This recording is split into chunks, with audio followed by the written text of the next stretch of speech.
से जाते हैं मतलब हिंदी मीडियम से श्रेष्ठा के थ्रू, तो सबसे ज्यादा जो टीचर्स होते हैं उन पे ध्यान देते हैं। क्यों ध्यान देते हैं? क्योंकि जो ये बच्चे होते हैं वो मिनिमम मतलब होते हैं पढ़ाई के लेवल में, उनका जो वो होता है स्टैंडर्ड कमजोर होता है। क्योंकि मैं जब यहाँ से गई थी तो यहाँ के हिसाब से तो मैं बहुत अच्छी थी कि मतलब हर सब्जेक्ट में अच्छे मार्क्स लाना, टॉप करना।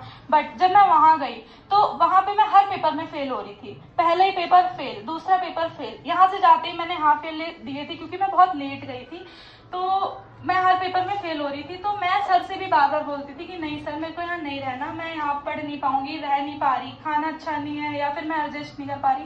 ऐसे बहुत सारी चीजें आपको फेस करने को मिलेंगी अगर आप इसमें जाते हो तो। फिर इसके बाद सर ने मेरे को बोला कि नहीं, अब अभी आपको मतलब 10-15 दिन रहने की जरूरत है, आप वहाँ रहो, समझो, अगर आपको अच्छा ना लगे तो यहाँ वापस आ जाओ। मैंने कहा ठीक है सर। तो फिर जब मैं वहाँ रहने लगी, धीरे धीरे जो टीचर्स होते हैं वो आपके बहुत सपोर्ट करते हैं। मतलब आपको अलग बुलाया जाता है, जो श्रेष्ठा से जो बच्चे जाते हैं उन्हें अलग बुला के उनकी काउंसलिंग करी जाती है, उन्हें समझाया जाता है कि आप यहाँ पढ़ने के लिए आए हो तो सिर्फ पढ़ोगे, इसके अलावा आपका कोई वो नहीं है, मतलब कि आपको अच्छा नहीं लग रहा। क्योंकि आपकी लाइफ में कभी ना कभी आपको अपने पेरेंट्स से दूर जाना ही पड़ेगा, बाहर निकलना ही पड़ेगा, और जब तक आप बाहर नहीं निकलोगे तो आप अपनी लाइफ को नहीं समझ सकते, आप अपने फ्यूचर को नहीं देख सकते। इसीलिए, और ऐसा नहीं है कि अभी आप छोटे हो वहाँ चले जाओगे तो मम्मी पापा के बगैर अच्छा नहीं लगेगा। मैं आपको बता दूं तो वहाँ 4th, 5th क्लास के बच्चे रहते हैं हॉस्टल में, बहुत छोटे छोटे। तो मेरे को भी देख के उनको लगता है कि यार ये कैसे रह लेते हैं, तो ये रह सकते हैं तो मैं भी रह सकती हूँ। और बात भी नहीं होती वहाँ, फोन भी अलाउ नहीं होता।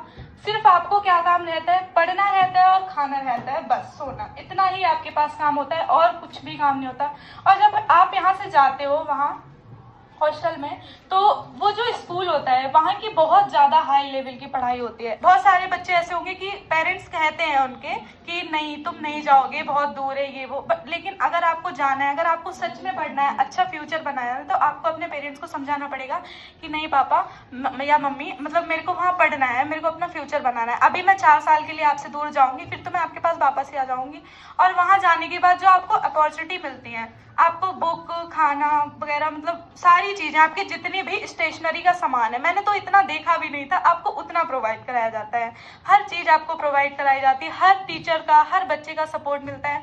इवन आपके प्रिंसिपल वगैरह भी आते हैं आपको बुलाने, आपकी काउंसलिंग करने की, आपको यहाँ समझ आ रहा है नहीं आ रहा, आपसे बार बार पूछेंगे कि आपको किस चीज की नीड है, तो आपको बताना है उन्हें कि हाँ मुझे इस चीज की नीड है। और बहुत से बच्चे ऐसे होते हैं कि वहां जाके घबरा जाते हैं। मेरा भी ऐसे था कि मैं पहले नहीं बोल पाती थी, बट धीरे धीरे जो टीचर्स हैं उन्होंने मेरे को बोलना सिखाया। आपकी काउंसलिंग होती है, अभी मैंने बताया अलग से, जो बच्चे हिंदी मीडियम से, मतलब जो श्रेष्ठा के थ्रू जाते हैं, आपको अलग लेवल की पढ़ाई जाती है, बार बार उन चीजों की कोचिंग करवाई जाती है। वहाँ कोचिंग अलाउ नहीं होती, बट हमारे लिए 20 क्लासेस अरेंज करी जाती है कि हाँ आपको अच्छे से पढ़ना है, आपको हर चीज प्रोवाइड कराई जाती है। आपको रेगुलर स्कूल आना है क्योंकि सर आपको बहुत सारी चीजों के बारे में बताते हैं। मैंने देखा है स्टार्टिंग से सर मेरे को ये भी बताते कि मैं तो बहुत बताता हूँ, बच्चे रिस्पॉन्स नहीं करते।